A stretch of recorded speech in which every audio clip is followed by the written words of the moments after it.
Jovial junction में आपका स्वागत। एक छोटी सी कहानी आपके लिए। यह कहानी एक सेवानिवृत्त अध्यापक के ऊपर है।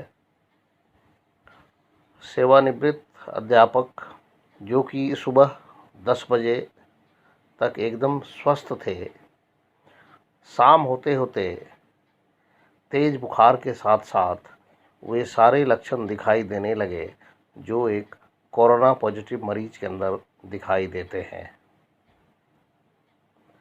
परिवार के सदस्यों के चेहरे पर खौफ साफ साफ दिखाई पड़ रहा था। उनकी चारपाई घर के एक पुराने बड़े से बाहरी कमरे में डाल दी गई थी, जिसमें इनके पालतू कुत्ते मार्शल का बसेरा था।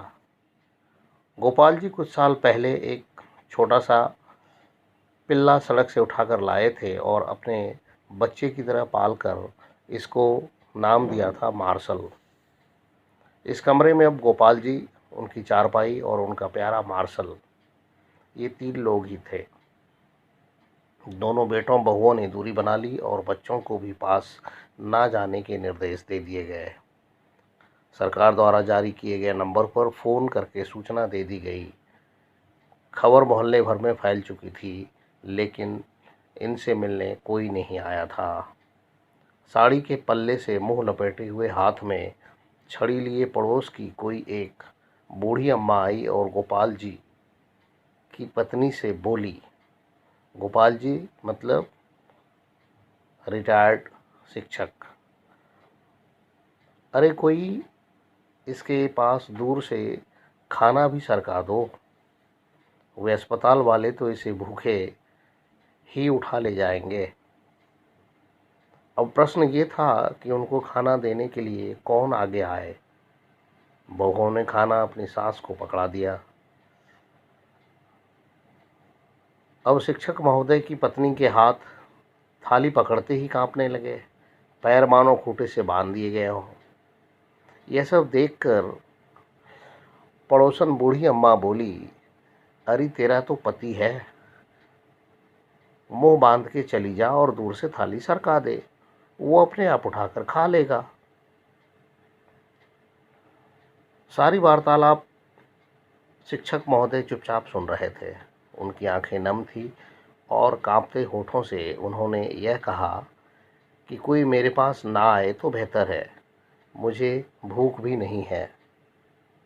इसी बीच एम्बुलेंस आ जाती है और शिक्षक महोदय को एम्बुलेंस में बैठने के लिए बोला जाता है। वे घर के दरवाजे पर आकर एक बार पलटकर अपने घर की तरफ देखते हैं। पोता प्रथम तल की खिड़की से मास्क लगाए दादाजी को निहारते हुए और उन बच्चों के पीछे सर पर पल्लू रखे उनकी दोनों बहुएं दिखाई पड़ रही हैं। घर के दरवाजे से हटकर बरामदे पर दोनों बेटे काफ़ी दूर अपनी माँ के साथ खड़े थे। विचारों का तूफान अध्यापक के अंदर उमड़ रहा था। उनकी पोती ने उनकी तरफ हाथ हिलाते हुए टाटा एवं बाय बाय कहा। एक क्षण को उन्हें लगा कि जिंदगी ने अलविदा कह दिया। उनकी आंखें डबडबा गईं। उन्होंने बैठकर अपने घर की देहरी को चूमा और एम्बुलेंस में जाकर बैठ गए। उनकी पत्नी ने तुरंत पानी से भरी बाल्टी घर की उस देहरी पर उलेट दी, जिसको शिक्षक महोदय चूम कर एम्बुलेंस में बैठे थे। इसे तिरस्कार कहो या मजबूरी, लेकिन ये दृश्य देखकर कुत्ता भी रो पड़ा और उसी एम्बुलेंस के पीछे पीछे हो लिया जो शिक्षक महोदय को अस्पताल लेकर जा रही थी। गोपाल जी अस्पताल में 14 दिनों के लिए ऑब्जर्वेशन पीरियड में रहे। उनकी जांच सामान्य थी। उन्हें पूर्णतः स्वस्थ घोषित करके छुट्टी दे दी गई। जब वो अस्पताल से बाहर निकले तो उनको अस्पताल के गेट पर उनका कुत्ता मार्शल बैठा दिखाई दिया। दोनों एक दूसरे से लिपट गए।